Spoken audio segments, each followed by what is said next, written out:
vous souhaite le bienvenu au panel sur des communautés qui transforment l'économie. I'm honored to be here today. Nous nous rassemblons aujourd'hui à Djaudjaga, un territoire qui n'a jamais été cédé par la nation Kanien'kehá:ka, nation qui est toujours gardienne des eaux et des terres. J'arrive ici aujourd'hui en co-résistante, en soutien aux peuples autochtones qui sont en lutte contre la colonisation et le génocide. Je nous invite, tout le monde ici présent, à réfléchir à ce « nous » qu'on met de l'avant, ce « nous » qu'on met de l'avant quand on revendique un territoire, à ce qu'on veut dire quand on parle de contrôle par et pour la communauté. Car tout territoire sur l'île de la Tortue est traversé de rapports de force et imbibé du sang, des larmes et de la résistance de nos peuples autochtones. Fait que, I'm going to switch to English. So the overall framing question today is how can community control of land contribute to the solidarity economy? So the point of the panel is to discuss how housing struggles and development are connected to a bigger vision of a solidarity economy, to reflect on the value of broadening our approach from housing to the economy and democratic business for community benefit and ecological justice. Je vais commencer en vous présentant nos trois panélistes. Fait que à ma gauche, nous avons Emily Kawano. Elle est co-directrice de la Wellspring Cooperative Corporation, créatrice d'un réseau de coopératives de travailleurs et de travailleuses dans les communautés défavorisées de Springfield, au Massachusetts. Elle est cofondatrice et membre du conseil d'administration du réseau américain de l'économie solidaire. Économiste de formation, elle a été directrice du Center of Popular Economics de 2004 à 2013. Ensuite, au milieu, nous avons ATHENA BERNKOPF, qui travaille aux intersections de la justice, de la souveraineté foncière et de la libération des Noirs et des queers. Elle a travaillé sur des formations en sécurité communautaire avec Harlem Cop Watch et à la défense des droits des locataires à la Legal Aid Society. ATHENA coordonne aujourd'hui un projet auprès de East Harlem El Barrio Community Land Trust. Finalement, Yvon Poirier est impliqué dans le développement économique communautaire et le développement local depuis plus de 20 ans. Il est membre de nombreuses associations et coopératives. Il est aussi membre du conseil d'administration du Réseau canadien de développement économique communautaire et du réseau Intercontinental pour la promotion de l'économie sociale et solidaire. Il représente le RIPESS auprès du groupe de travail des Nations unies sur l'économie sociale et solidaire. Alors, chaque panéliste est invité à parler, à nous présenter ses expériences et son analyse pendant une quinzaine de minutes. Mon collègue Drew ici va m'aider avec le temps. Fait que je vous invite de regarder Drew qui va être assis là. Puis après ça, on espère avoir une quinzaine de minutes. C'est pas assez long, mais bon, c'est ça, pour les questions et les commentaires après. Fait que voilà. Fait que bienvenue tout le monde et bon panel. Et on va commencer avec Emily.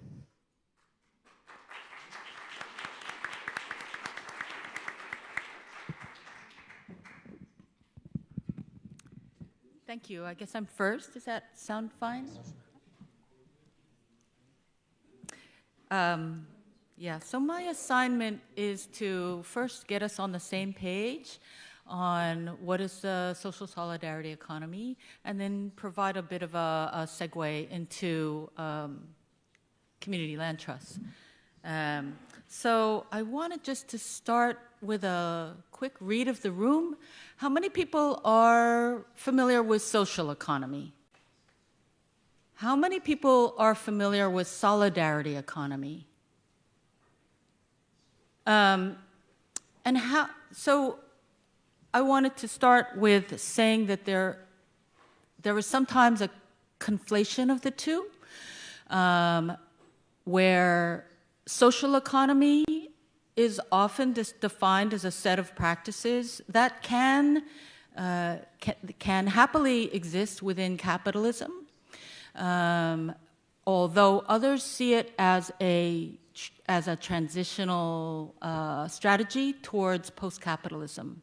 So one thing that we can say clearly that distinguishes solidarity economy from social economy is solidarity economy is very clear about looking towards a post-capitalist alternative, right? So trying to build another world, another economy, another society that is post-capitalist. Given all the crises that we face today, it is very urgent to recognize that capitalism is not going to get us there, and be clear about that, which is not to say that we can't have alliances with people that believe that you can reform capitalism. I think we should ally wherever possible without being co-opted, but at the same time being clear about what we're trying to create in the long run, because it matters. So that's one. Solidarity economy is clearly post-capitalist. And I want to say that it's, in addition, it's three things. It's a set of practices. It's a set of practices that's grounded in values. And it's a global movement. So let me take that apart a little bit more. It's a set of practices that align with values. These are practices that exist in every sphere of the economy. It exists in production and distribution and exchange and consumption, governance, and financing. So I don't think I have time to go into great detail about all the examples, but there is a huge foundation upon which to build the solidarity economy. We are not starting from scratch at all, at all, at all, at all. One thing that let me go to the values first, because I think that will make it a little more clear. It'll look a little different, like the values will look a little bit different in different places, different continents, different countries. In the United States, the U.S. Solidarity Economy Network uses 5 values. And even though it might be articulated slightly differently in different places, there's a huge overlap and sort of convergence. So these are the 5 that we use: solidarity, cooperation, mutualism, that kind of stuff.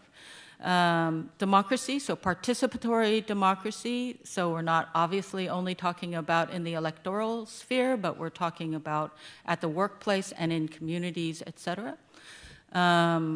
Sustainability, I don't think I have to explain that. And equity, so we talk about equity in all dimensions, so race, class, gender, et cetera, et cetera, et cetera. And the last one is pluralism, which means that it's not a one-size-fits-all model, that because it's very much informed and rooted in grassroots experiences, that will inform the strategies, that will inform the practices, right? And it'll look different in different times, in different places, in different cultures, and so it's not a blueprint, right? And it's not this rigid ideological line kind of framework. So those are the values that these practices have to align with. It might not be perfect alignment, but it's aiming in this direction.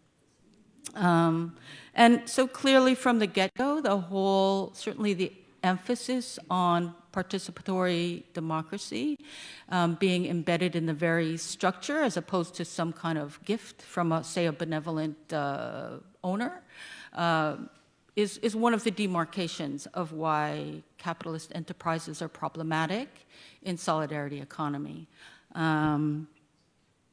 So just to mention a few examples, certainly practices such as worker cooperatives, housing cooperatives, community land trusts, social currencies, participatory budgeting, and then other things that are not necessarily, they're not monetized. So solidarity economy would also embrace as part of the economy unwaged, non-monetized labor. So for example, care work in the home, right? This, if you paid for it, it would have this value. So even if people are raising children, taking care of their elders, volunteering in their communities, this should be recognized as valuable economic work that's not done for profit, but it's done out of solidarity for the welfare of the family, the community, etc., for social reasons. So if you, and then this, there are different opinions about this. Me, myself, I would say that the state is also part of solidarity economy insofar as, in theory, the state is supposed to serve the common good, right? So it should be completely recognizing that the state, certainly in the United States, has been captured by the elite, by the 1%. So it is not serving the interests of the common good in many instances, but it's a site of contestation, right? We need to try to reappropriate, recontrol the state. So if you were to take all those things, right, unwaged, non-monetized activities, all these formal, like co-ops, et cetera, you were to take non-monetized care work and that kind of labor. I don't exactly have the numbers, but it would represent a huge, really huge foundation. And it also means that each and every one of you are engaged in some form of solidarity economy already. At the very least in terms of, you know, the support that you provide for friends, families, relatives, community. So huge foundation. So the last thing, the third thing that I want to mention is that this is a global movement. This is very real. There is and Yvon, I think, will talk a little bit more about the international level of work. But just to mention really quickly, there are countries that have departments of solidarity economy. There are countries that have national framework legislation that require the government to support social solidarity economy. There is RIPESS, which has been mentioned, which is the Intercontinental Social Solidarity Economy Network. And that, in turn, is comprised of continental networks of solidarity economy organizations and networks. And there's representation on RIPESS of every single continent throughout the world, with the exception of Antarctica. But maybe we'll get there someday. You know, it's been recognized by the United Nations. There is a task force on the social solidarity economy. The International Labor Organization does an annual social solidarity economy academy. And then it's very, very much connected, and this will be a little bit more specific on the ground, very connected with social movements, with grassroots movements. And the analysis of solidarity economy is that we really need this connection between resist and build. So I'm not quite sure what the reality is in here.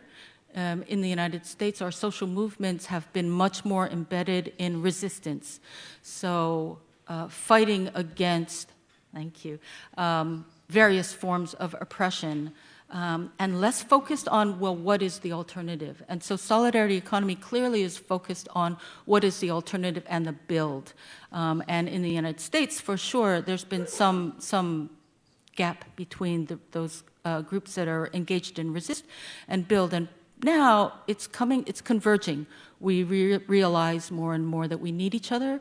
that we're stronger together, that we're two sides of the same coin, and also it's driven just by necessity. A lot of those groups that are organizing on the ground are so disenfranchised politically, but also economically, that they're trying to create their own livelihoods. So that's something that we're pushing. So let me just segue into, clearly, I hope it's clear that solidarity economy is really grounded, rooted in democratic principles, in addition to the other things of equity and solidarity and sustainability, but this principle of, well, both, maybe all of those values means that collective community control over various things is very central, whether it's a workplace and worker co-ops or your grocery store through food co-ops or the land. And so collective community democratic control over the land is so important, because from there you have this this resource that you can, it's a great foundation and base and asset from which to have a seat at the table for economic development, and then you can develop permanently affordable housing. It's being used now to foster small-scale agriculture, as well as a hub for job creation and development and training. So that's a particularly powerful form of collective ownership that I hope that provides a nice segue to our next speaker.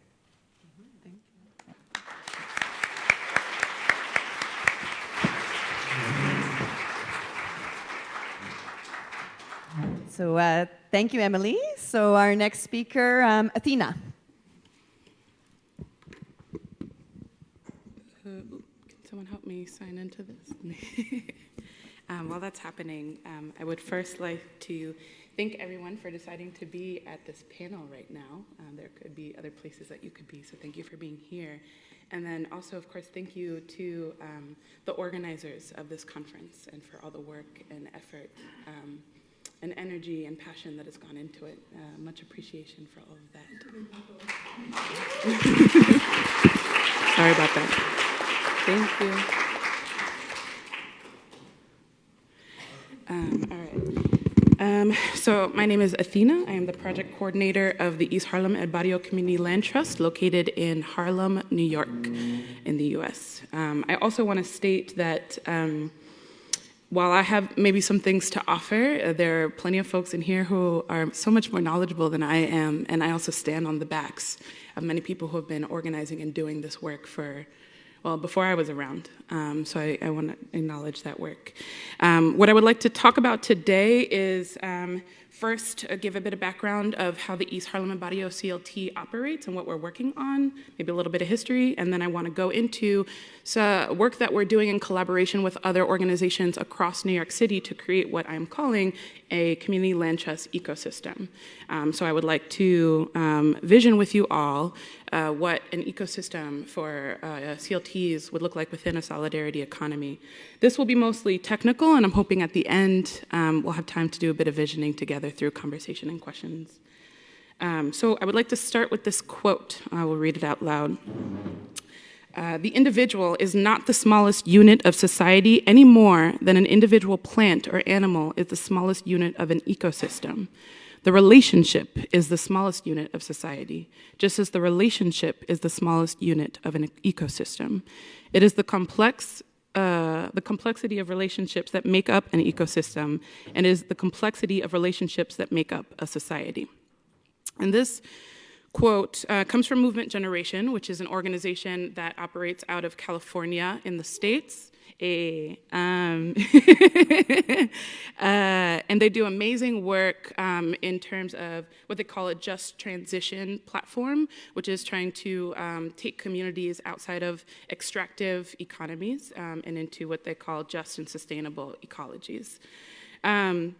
So this quote means a lot of things to me. First, I want to identify communities as ecosystems, right? Communities as ecosystems in the way that they are made up of incredibly diverse people, identities, experiences, backgrounds, and also ecosystems as a mix and match of natural environments and people-made environments.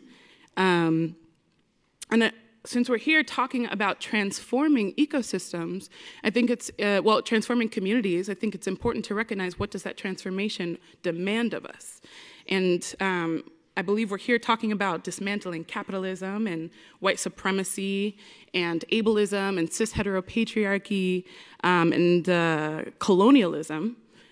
Which also demands that we be in deep and intentional relationship with those who are most vulnerable to these systems of oppression. Black folks, indigenous folks, Latinx folks, poor people, disabled people, queer people. But these are also the same people who have been in resistance to these systems of oppression since they have existed. And so I challenge all of us to reflect on what are the relationships that we're developing. And for example, in these spaces, I know so much effort has been made into making this a diverse and inclusive environment, and yet we have so much work to do to make sure that we are talking about systems change and talking about non-capitalist and non-speculative land use and housing markets must be in conversation with the indigenous communities and the Black communities and the marginalized communities that have been doing that work before any of us got here.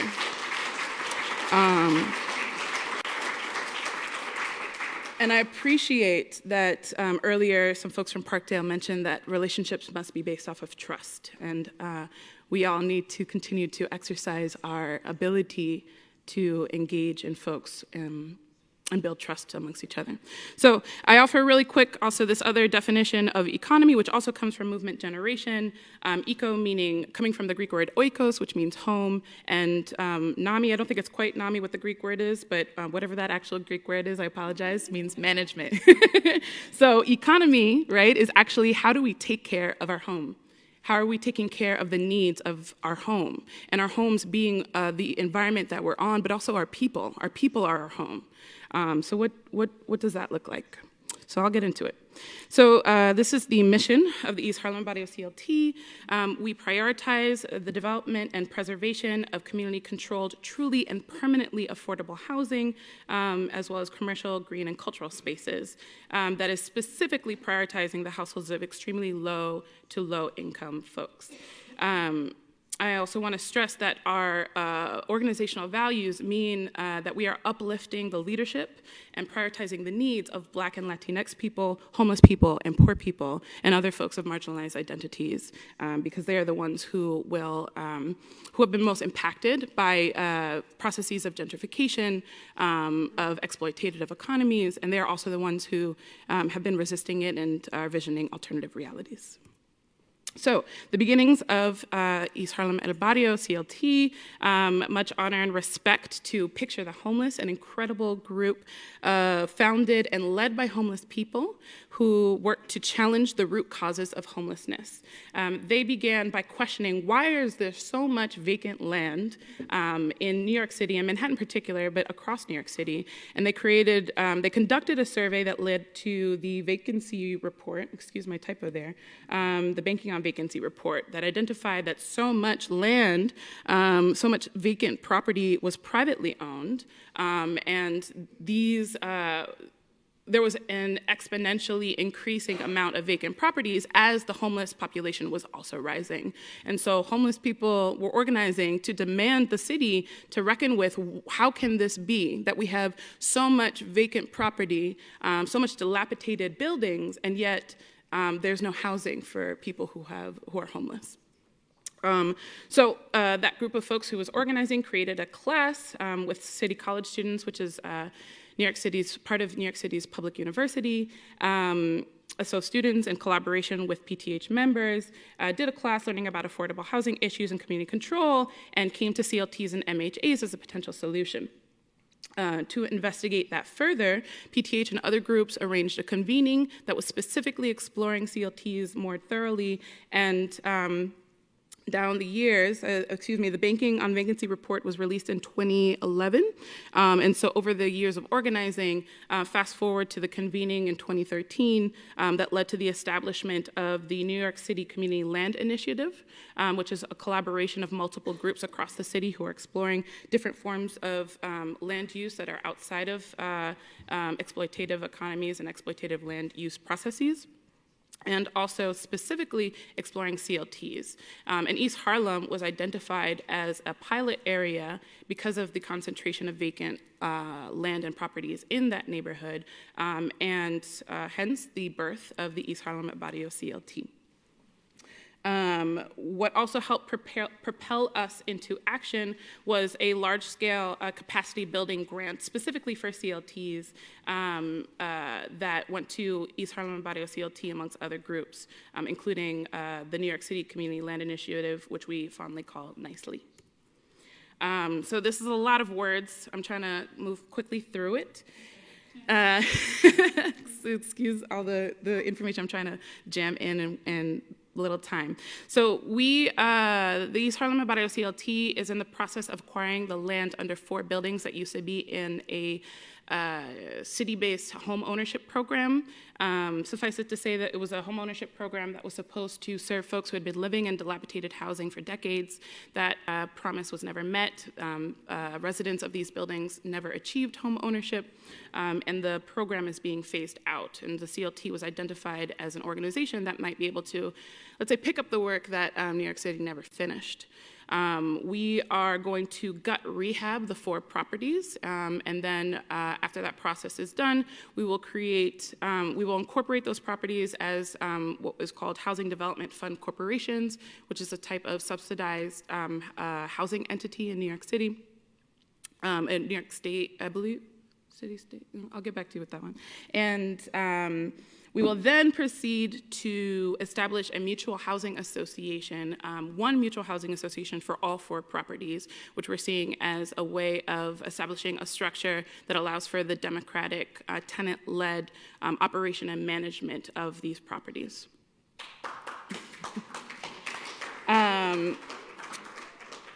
We're also moving forward in developing a community development committee, which will be made up of residents, business owners, local business owners, and other stakeholders within the community who will support the CLT in identifying new potential sites to be acquired by the CLT, and then facilitate community-based land use planning processes. So I want to spend a good amount of time talking about the New York City Community Land Initiative because I think that's where a lot of our ecosystem-like work is happening. This is as I mentioned before, a collaboration of multiple organizations throughout New York City that are working on, that are either established or in the process of establishing community land trusts. The New Economy Project, which is the coordinator, New Economy Project being a nonprofit that pursues lasting transformational change by supporting cooperative and community-controlled development and by challenging corporations that harm communities and perpetuate inequality and poverty.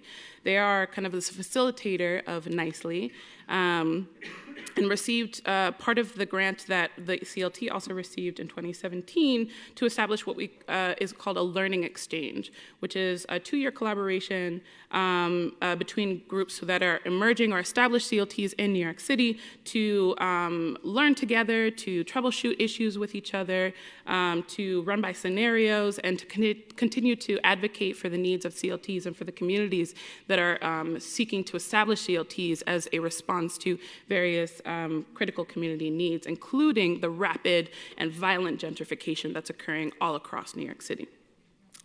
We meet monthly, which that was only a 2-year grant, which is unfortunately ending this May, but we are in the process of creating a new initiative, which we're calling the Citywide Community Land Trust Initiative. So in this case, we are asking our city council to give a collaboration, a group of 15 organizations, a total of $850,000 that will support the capacity building of these organizations, as well as incubating further CLTs throughout New York City. And we want to think of this as an opportunity for the emerging or already operating CLTs to support each other in continuing to establish and strengthen our roots, and also to support other CLTs to form throughout New York City. Different intentions and objectives of the organizations, or the Citywide Community Land Trust Initiative are listed here. In particular, our intention is to foster participatory decision-making over neighborhood development. And our intention is that New York City is a complicated beast of a city. It's packed, it's full of people. There are a wide and incredible variety of cultures, of identities, of experiences, and no CLT could cover them all. And so we really want to just establish as many CLTs as possible throughout the city that will allow communities to define their own land use needs, and then to use the CLT as a structure to apply solutions. So these are a mapping of the groups that will be participating in the initiative. As you can see, they are literally across all 5 boroughs of New York City. And they're all working on different things, which is really incredible. I have a list here.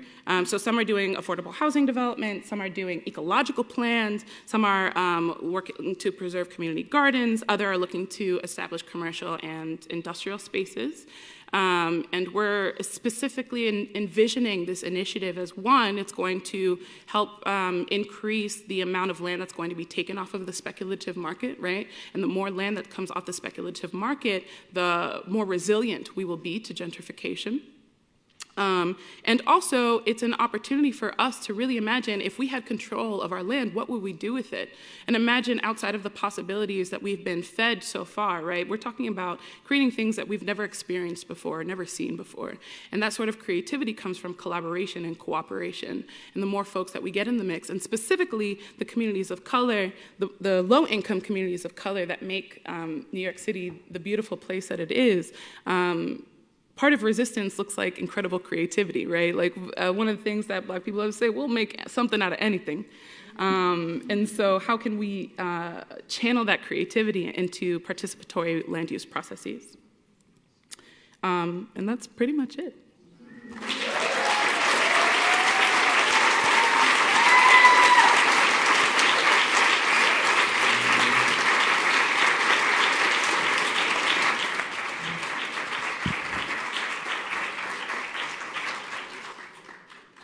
Wow, how inspiring. We need to do that here. Merci. Alors, notre dernier panéliste, Yvon Poirier.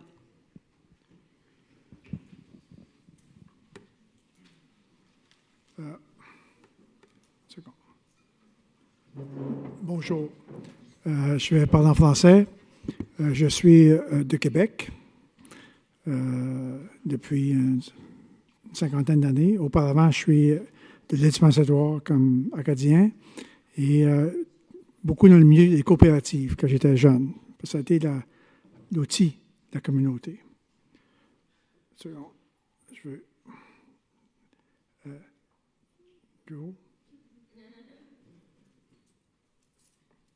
Mettre la première slide au début. OK, c'est beau. Donc, je vais, 2 parties. Je vais parler de la revitalisation de la base-ville de Québec. Et ensuite, la deuxième partie, ça sera l'international, comme Émilie me l'a dit tantôt. Donc, je vais surtout présenter un peu un portrait avec des photographies que j'ai prises ces derniers jours. Je commence en disant que en 1993, on a créé une coopération de développement économique communautaire à Québec. Ça, un peu inspiré de ceux qu'il y avait à Montréal à l'époque.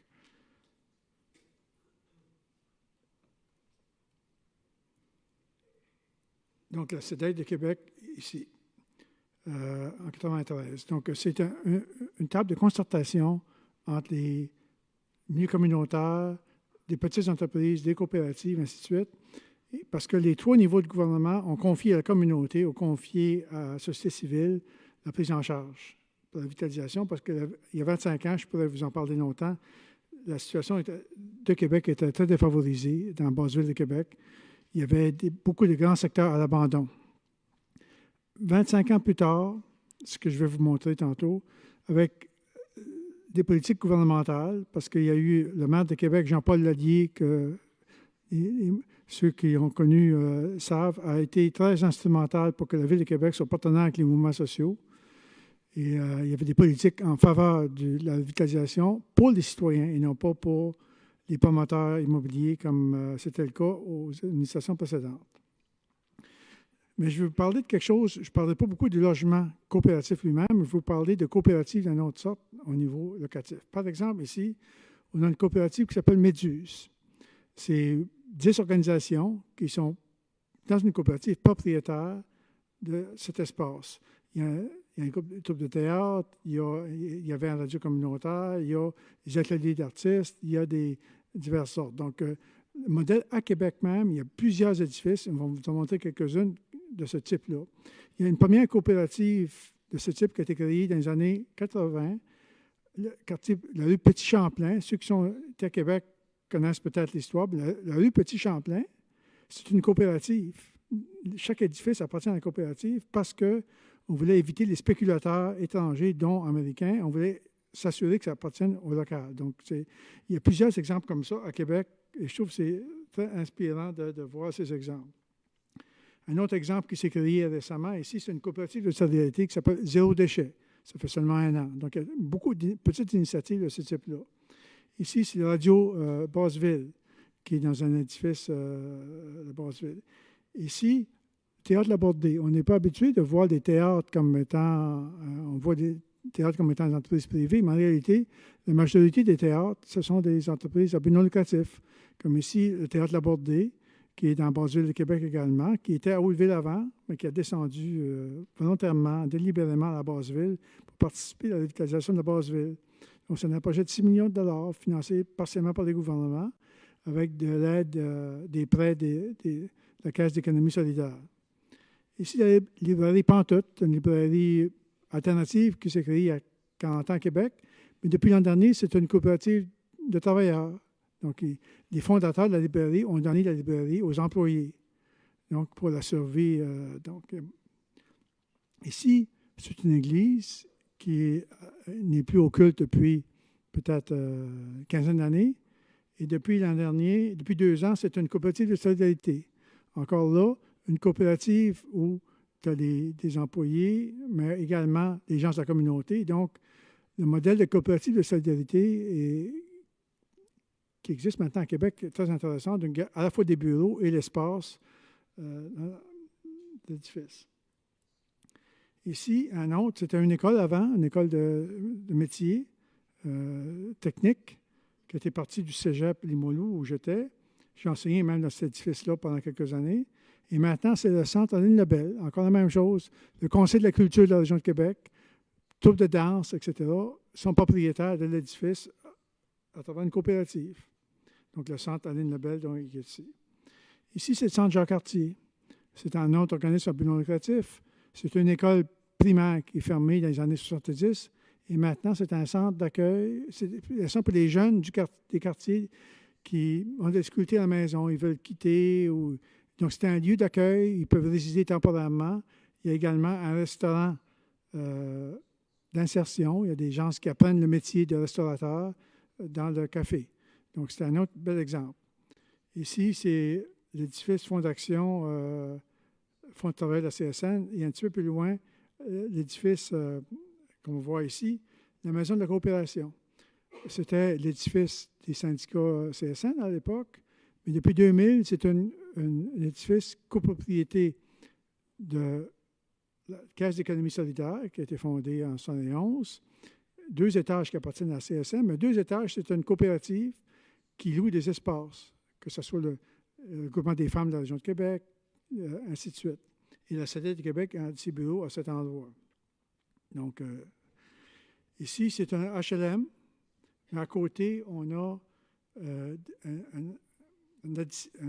ajout qui s'est fait il y a 3 ans pour des personnes handicapées. Et c'est ici aussi que c'est situé une autre initiative intéressante de Québec, que vous avez peut-être vu dans les médias, dans la presse, entre autres, la coopérative SAPSA. Donc, c'est une coopérative qui offre des soins médicaux pour des personnes qui ne veulent pas aller ou qui ne sont pas capables, ou pour toutes sortes de raisons marginalisées, qui peuvent être des drogues ou autre chose, mais ils ont un accès avec une infirmière dans la coopérative.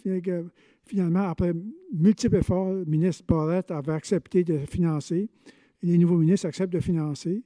Ce n'est pas dans le secteur public, mais ici, c'est une coopérative donc, qui appartient aux gens de la communauté et aux infirmières qui y sont.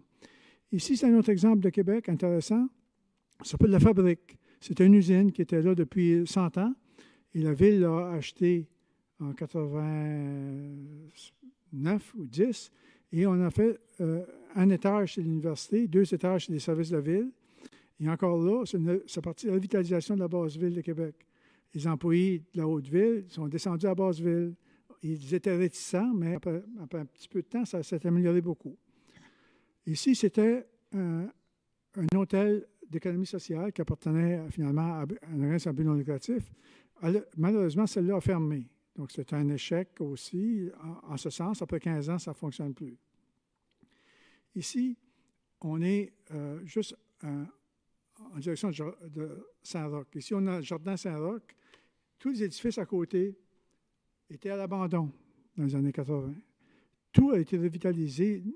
Le mal allié a convaincu les ministères d'instaurer à droite l'Université du Québec, l'École nationale d'administration publique. On a CGI, qui est une entreprise privée, mais l'édifice avait été à l'abandon pendant 15 ans. Donc, il y a eu une revitalisation. En fait, c'est la multitude d'acteurs qui ont intervenu pour rendre ça possible. Je termine. Dernier item sur lequel les gens de Québec travaillent actuellement, vous avez entendu parler qu'il y aurait un tramway à Québec. Et là, il y a une table de concertation qui s'est mise en place pour s'assurer qu'il y ait du logement abordable dans ce système-là. Parce que, comme vous savez, quand on construit c'est le jaune, quand on construit des tramways ou des métros, il y a une spéculation qui s'installe rapidement autour.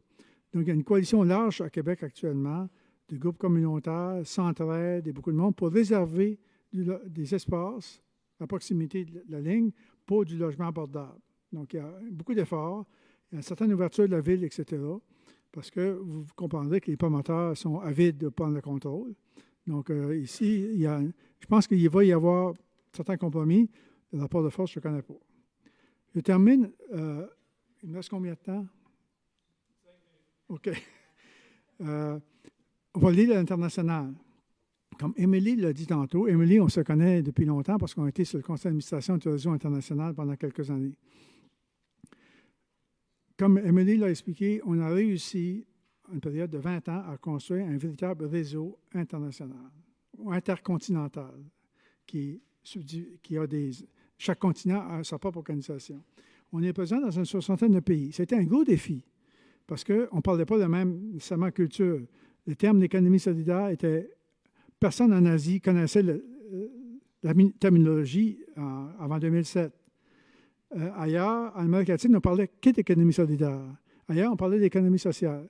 Ça a été un défi important, mais on a réussi à construire un réseau. On a des membres présents dans une 60aine de pays au moins. On est évidemment un réseau qui représente la base. On est connecté dans chacun des pays sur le terrain. Par exemple, au Mali, il y a un réseau de 65 organisations partout dans le pays. Ils sont membres du réseau national, qui est membre du réseau global à son tour. On a réussi à construire un réseau et clairement, comme alternative au capitalisme, comme modèle de développement, on va dire ça comme ça, modèle de développement alternatif au capitalisme et aux sociétés et au système d'État, économie étatique.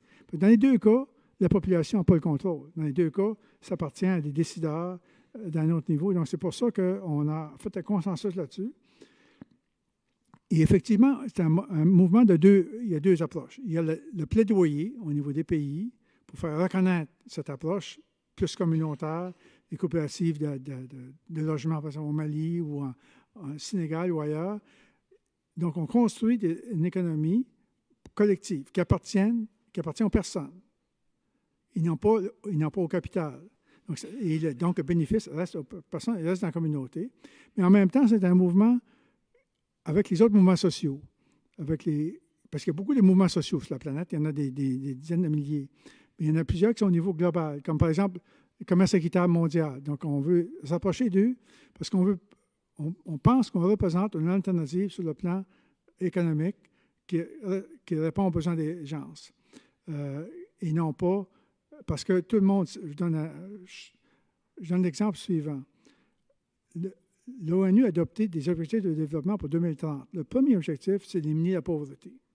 Personne, même finalement des capitalistes, pense que ça va se régler par les multinationales. Ce n'est pas leur rôle. Donc, à la fois, ça prend des organismes communautaires, ça prend des gens qui se prennent en main leur économie, même que l'ONU dit qu'il faut que les gens se prennent en main. Parce que si les gens ne se mobilisent pas, mais ils n'ont pas loin. Je terminerai en disant que une chose, et à travers le temps, on a développé des bonnes relations avec des agences de l'ONU, que ce soit l'OIT ou beaucoup d'autres. Et à l'intérieur du système, il y a beaucoup de gens qui appuient l'idée qu'on amène ces changements-là. Et là, récemment, depuis quelques mois, on travaille, il y a une possibilité réelle qu'on puisse réussir à faire adopter à l'ONU une résolution reconnaissant l'économie sociale et solidaire comme étant une approche qui est à privilégier. On a déjà des résolutions sur les coopératives, on a des lois sur certaines choses, des résolutions sur certaines choses, une approche globale liée au développement à tous les points de vue, que ce soit l'égalité homme-femme, que ce soit la nourriture, que ce soit l'écologie, parce que là aussi, ce type d'économie est moins lourd, au contraire, il est beaucoup moins lourd sur la planète, parce que habituellement c'est local, c'est les gens, des marchés locaux, des systèmes d'échange locaux, l'agriculture soutenue par la communauté entre les gens, les agriculteurs et les citoyens. C'est ce type d'économie qu'on développe. Et ce que je peux vous dire, c'est qu'il y a des milliers d'exemples partout. J'en ai eu la chance d'en voir. Et c'est formidable ce que les gens se font. Donc, il n'est pas seulement dans le quartier ici à Montréal, pas seulement à Québec. Un peu partout sur la planète, on a des gens qui pensent de la même façon, qu'il faut faire ça autrement. Parce que le modèle dans lequel on est, un, ne sauvera pas la planète, et deux, n'apportons pas d'amélioration aux conditions de vie des gens. La pauvreté, l'exclusion, les droits des minorités, que ce soit les Autochtones au Canada, que ce soit toutes les minorités finalement, ils ne s'en sortiront pas sans une autre approche plus communautaire, plus solidaire. Merci beaucoup.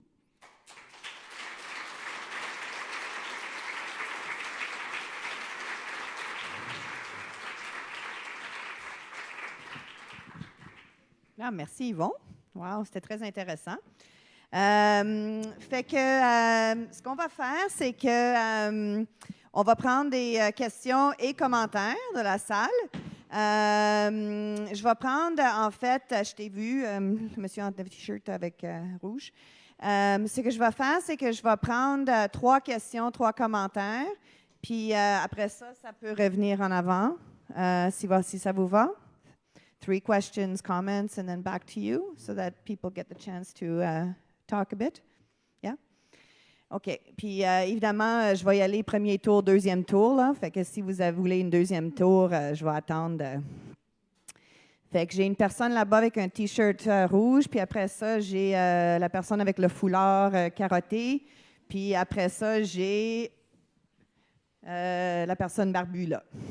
Fait que... Oui, c'est vous. Allez-y.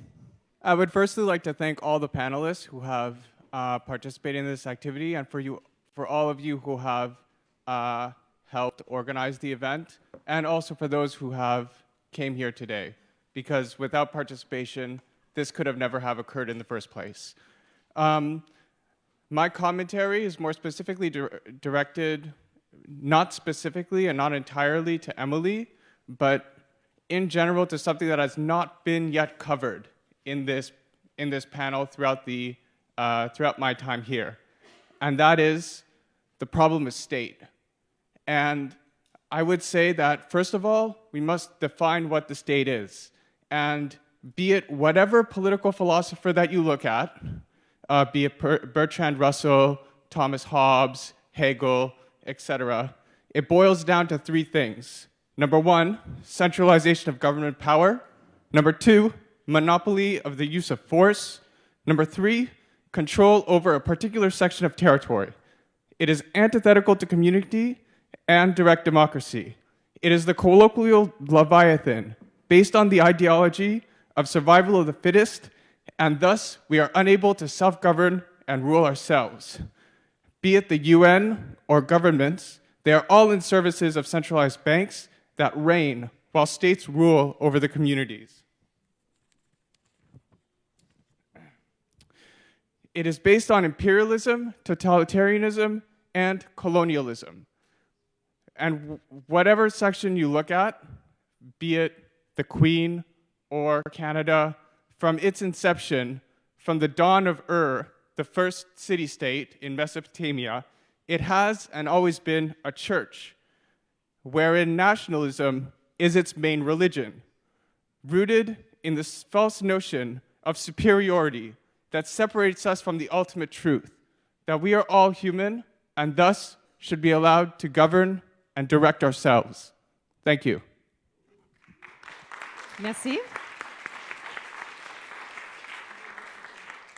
La personne qui n'a plus de foulard carotté. Si vous voulez parler, vous pouvez juste me faire un signe, puis je vais vous faire un petit bye-bye. Yeah, hi, Jasmine. My question is really more so directed maybe to Emily. I'm very curious about the solidarity economy movement in the US. So there are several private entities that are now trying to do social good. There's a large movement with B Corps. So I'd be curious to hear if and what are the intersections and how these movements can work together. Although I do understand that philosophically they're completely different. And perhaps also you talked about the pillars of solidarity economy. And like in several countries, we rarely see the intersection with the environment. So maybe I'd like to hear a bit about that. So in the academia and in the practice of solidarity economy in the US. Thank you. Merci. Et troisième commentaire avant de revenir en avant, ici à gauche. Non. La personne avec le chandail vert, barbu, juste devant. Non, devant toi là. Ah, c'était toi. Là, t'es debout, là. T'es debout, fait que là, je suis mélangée, excuse-moi. Faut pas bouger, là, une fois que vous m'avez fait signe, OK? C'est comme dans un bar, on va mêler la serveuse. So far, I'm not who's best apt to answer this question. But so far, I haven't heard much in the way of expropriation throughout the weekend. Community land trusts seem like a great tool, but so far they seem to be, and I understand the limits, you know, you're stuck within a certain system and with laws, and you try to function within those limits, but where comes a place of expropriation? Eventually, if we just keep buying off the capitalists to get their land, they still have the capital they're hoarding, and they're going to be buying off more stuff that is going to become more expensive. So eventually, it has to go down to some forms of expropriation in priority of the big investment funds. And are there any strategies that way that are hopeful? Merci. Fait qu'on revient en avant. Si vous avez quelque chose à dire sur l'un ou l'autre, des questions, commentaires, sentez-vous à l'aise, mais vous pouvez aussi passer votre tour. Fait qu'on commence peut-être. Est-ce quelqu'une qui voudrait commencer? Anybody want to start? Go ahead, Emily. Can you hear me? I need to use something. So to address the question of the state, so first of all, if you remember the principle of pluralism, solidarity economy is a very broad framework that hopefully unites a great diversity of approaches. And so when I talked about the state, I recognized, you know, this is controversial and not everybody agrees. I expressed my own perspective on it, and that's kind of coming from where we are now and just having to deal with the state from the national to the local level. But I guess on a, if I back up a little bit, I would say, let's have, we don't have time to do it now, but let's have that discussion, right? Let's have it within the framework of solidarity economy. And it might be that we don't have to agree on just one way. Different things can be experimented with. Let's see what works. And can we really very fundamentally reconceptualize the state, right? Because even on a local level, when you're talking about self-governance, right, can that not be a form of, you know, it's a form of government and it's local government. And so anyway, we could go on, but it's a long conversation, and the short answer is that it's a big tent. Let's work together. Let's have those debates. Let's try different things. Let's not throw stones. Let's not say there's only one way, because that is also antithetical to solidarity economy. Maybe if anyone else has something on the state. Maybe anyone else on the state, maybe on the first question? Je dirais seulement que, effectivement, c'est un grand débat. Qu'on soit d'accord ou pas avec ce que l'intervenant a dit, c'est pas demain qu'on va changer ça. En attendant, si je suis au Mali ou au Sénégal, je veux des écoles, je veux un système de santé, je veux des... Donc, on a des nécessités dans les pays au niveau de certains services publics, que ce soit les systèmes pour la gestion de l'eau, etc. Donc, effectivement, on peut penser qu'on peut tout organiser par soi-même, mais ce n'est pas demain. Donc, en attendant, c'est l'apprentissage, effectivement, de le faire localement. De prendre les espaces au fur et à mesure. Et au fur et à mesure qu'on prend les espaces, mais là, on peut inverser le paradigme qui a été mentionné. J'ai un ami en Inde qui dit il faudrait penser autrement. Le pouvoir, au lieu de penser que ça appartient à l'État, le pouvoir, c'est au peuple. Et le peuple doit décider qu'est-ce qu'on a besoin à chaque niveau. Par exemple, on n'aura pas d'hôpital dans chaque village. Donc, il faut nécessairement qu'on se mette ensemble pour gérer collectivement et décider qu'est-ce qu'on met à chaque niveau, y compris au niveau plus global, y compris mondial un jour. Donc, mais c'est de l'apprentissage, c'est au fur et à mesure. Mais effectivement, l'État, comme on le vit, c'est un État qui a été contrôlé toujours par des minorités et au service soit des monarques ou soit du grand capital. On sait ça. C'est pas nouveau ce que tu expliques là. Mais comment on va arriver à une autre chose, nécessairement à partir du bas? Ce n'est pas en pensant à démolir l'État. Ça va être en construisant l'alternative qui va remplacer éventuellement. Did you want to say something, Athena? Yes, thank you.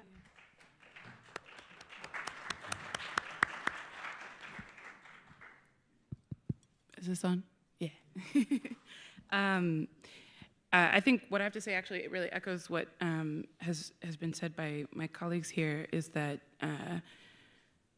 folks are in immediate danger from the state every day, right?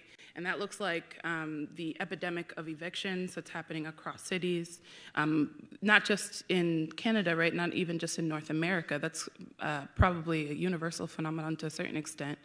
And it also looks like the criminalization of vulnerable and marginalized communities. It looks like it looks like police brutality. So the state plays a very dangerous and violent role in our everyday life. And so I think we need to have a variety of strategies to address that, as has been already said.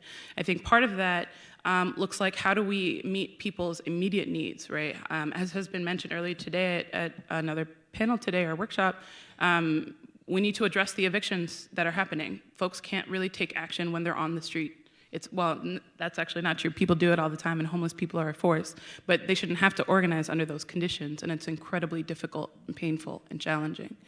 And so the question is, how do we address those immediate dangers? And also, I come back to relationships. What are the ways in which we are engaging with each other that challenges us to be in relationship on an individual, on an interpersonal level, and then on a community scale that does not require the state to intervene? And I think that involves, how do we keep each other safe, right? How do we engage in community safety systems that do not require marginalized people to be brutalized by the police? How do we address the health epidemics in our communities? And how do we take healthcare outside of the medical industrial complex and offer people healthcare that is free and accessible, which y'all got going on. We don't got that. So I actually would love to hear about that. But what are the systems that we're putting in place that do not require state intervention and state resources? And I think it does look like also, how do we redistribute wealth so that we can capitalize these out-of-the-box strategies and systems without relying on the state to give us that funding? So how are we holding folks who do have wealth, who have accumulated wealth through colonialism, through imperialism, through racist capitalism, to redistribute that wealth to vulnerable communities who will also then create the new realities that will save us all, right? So I think it's, again, I can't stress our relationships enough. If we are educating ourselves on our needs, and especially those of us who have privilege, are we working to meet the needs of those who are more vulnerable, who are more in immediate danger on the daily, right? And supporting them in the ways that they say they need to be supported, not imposing our own plan of what support looks like. And then working with those who have the resources to redistribute that wealth to create those systems.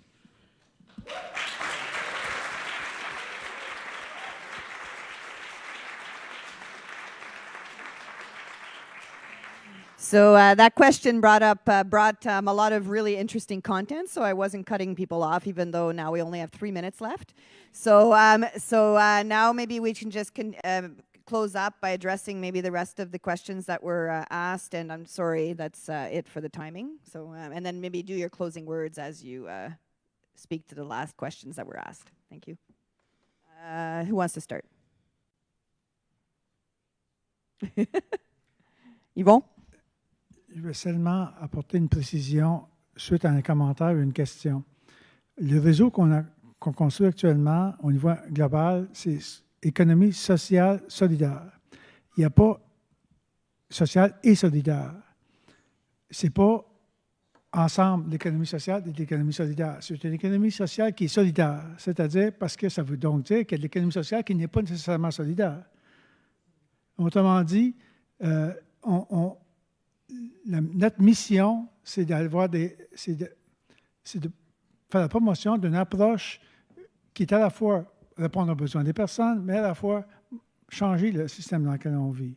Ça va prendre du temps, je ne le verrai pas, mais on fait un pas à chaque jour.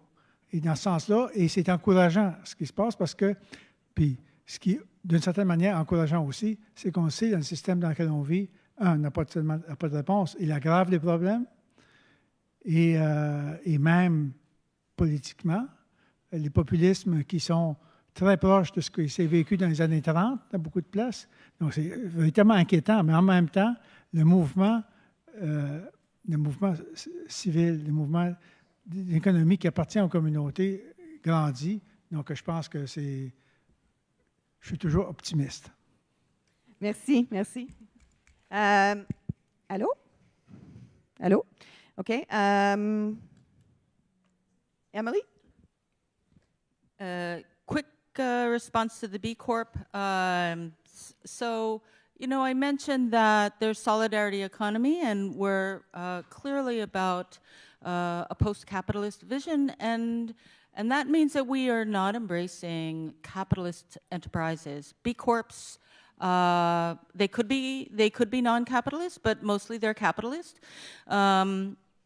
And they have some kind of social value mission embedded in their operation. And that's good. That's good. And what I would say is, I think there are plenty of opportunities to work together. And we do. We work with businesses that have these kind of social missions, and they care about a lot of the same things. But they also believe that capitalism can be reformed, and we can make it kinder and gentler. And solidarity economy is very clear that we've given up on that. So alliances, yes. But it really makes a difference what the long-term vision, where you're trying to get to ultimately, and at some point, probably, if we get strong enough, we will have to part ways. But right now, things are so bad and so frightening that we do need alliances wherever we can find it, as long as we're not co-opting our own movement. The other thing about the intersection with environment, I would say that's really often a component, that it is very present, but I'm not going to go into details there.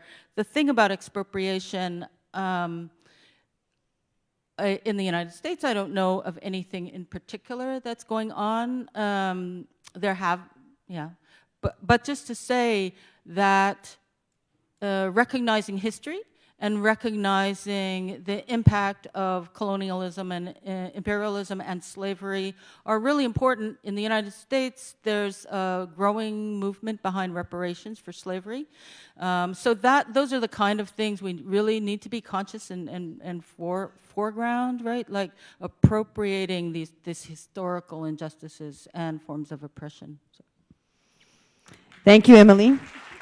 So, closing words, Athena? I'll try to keep it brief. I know we're over, right? Yeah, well, we have like 1 minute because we do want to have to not be late for the next panel.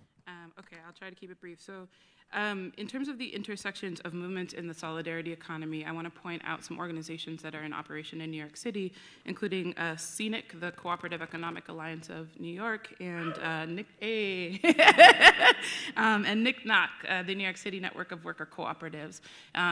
Also, Green Worker Cooperatives, which incubates co-ops throughout the city and has an academy for cooperatives, as does Center for Family Life in Brooklyn.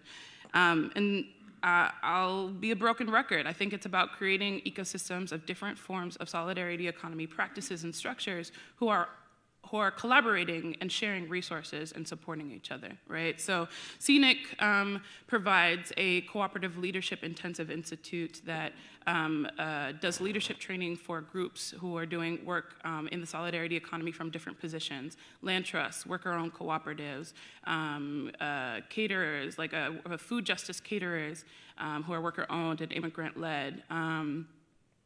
Creating spaces for different organizations who do different solidarity economy work to be in conversation with each other and identify specific ways in which they can support each other. And so how do we continue to create those sorts of organizations that uplift the work that we're all doing, distributing resources? And I also want to highlight that what Emily said about reparations. There are groups that are working specifically on making that a mainstream process, including an organization called Soulfire Farm out of New York State that has a reparations map for groups who are looking to be gifted land. And so how do we create platforms for folks with resources and wealth to then redistribute that wealth to folks who can actually do something with it? Thank you, Athena.